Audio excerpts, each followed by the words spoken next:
Hello everybody, good morning. आप सबका मेरे चैनल में बहुत बहुत स्वागत है। आज हम बात करेंगे कि पढ़ाई के अलावा और क्या क्या ज़रूरी होता है सोसाइटी में रहने के लिए।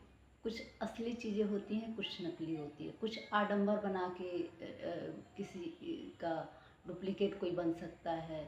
ऊपर से जो गेटअप होता है, हाव भाव होता है, एक्टिंग होता है, वो सब आप डुप्लीकेट किसी का कर सकते हैं।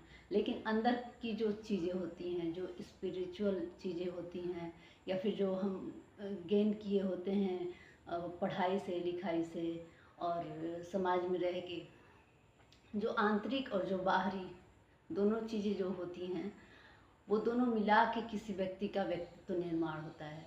और जब आप एक्टिंग करते हैं तो बाहरी हाव भाव, ऊपरी एक तरह से मोटा मोटी जो चीज़ें होती हैं वो तो आप नकल कर सकते हो, लेकिन आंतरिक जो चीज़ें होती हैं, जो हम ज्ञान प्राप्त किए होते हैं। एक कहावत है ना कि लक्ष्मी और सरस्वती छिपती नहीं है। तो जो सरस्वती का मतलब होता है कि जो हम पढ़ाई लिखाई किए होते हैं, जो विद्या प्राप्त किए होते हैं, जो ज्ञान कौशल जो प्राप्त किए होते हैं, स्किल जिसको बोलते हैं, वो हम नहीं छिपा सकते हैं। हर चीज़ में थोड़ा सा उसका झलक आ जाता है। हर चीज़ में कहीं ना कहीं वो हमारी वाणी में, हमारे हाव भाव में, हमारी भाषा में वो झलक जाता है।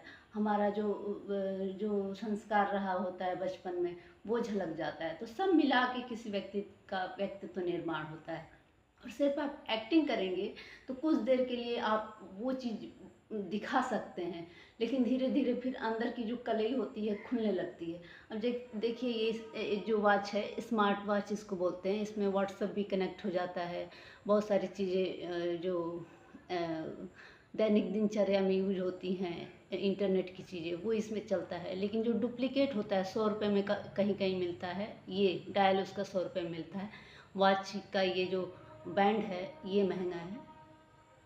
तो 100 रुपये वाला जो होता है उसमें सिर्फ टाइम बताता है। जो भुक भुकाने वाली घड़ी होती है ना, जिसको आम लैंग्वेज में भुक भुकाने वाली घड़ी बोलते हैं, तो जो डिजिटल घड़ी होती है, तो 100 रुपये में वो होता है।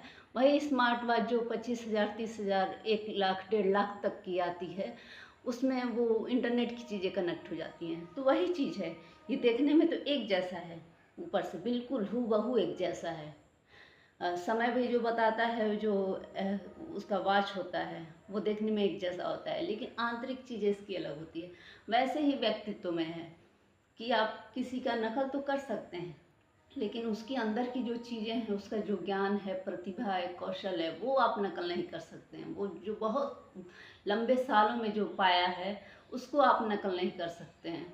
उसके लिए उसको बहुत लंबे समय तक जो उसने साधना की है, जो पढ़ाई किया है, जो धीरे धीरे चीज़ों को पाते पाते पाते पाते एक मंजिल पे पहुंचा है। आप अचानक चाहें कि हम 1-2 साल में नकल करके बन जाए, तो वो कभी नहीं हो सकता है। तो यही अंतर होता है एक एक्टिंग में और एक रियल व्यक्ति में। एक जो वास्तविक व्यक्ति होता है, जो किसी पोस्ट पे हो, किसी पद पे हो, अधिकारी हो या टीचर हो, डॉक्टर हो, इंजीनियर हो, वो व्यक्ति ऊपर से चाहे जितना कुरूप हो, जो अंदर से जो चीज़ें वो प्राप्त किया होता है, वो लंबी अवधि के बाद वो प्राप्त किया होता है। तो आप थोड़ी देर के लिए बच्चों की तरह नाटक कर सकते हैं कि मैं ये हूँ, वो हूँ, वो हूँ, वो हूँ, फिर बाद में सब पस्त हो जाता है। तो ये अंतर होता है। वास्तविक व्यक्तित्व में छद्म का मतलब होता है आर्टिफिशियल, और वास्तविक का मतलब होता है रियल। तो रियल और आर्टिफिशियल पर्सनालिटी में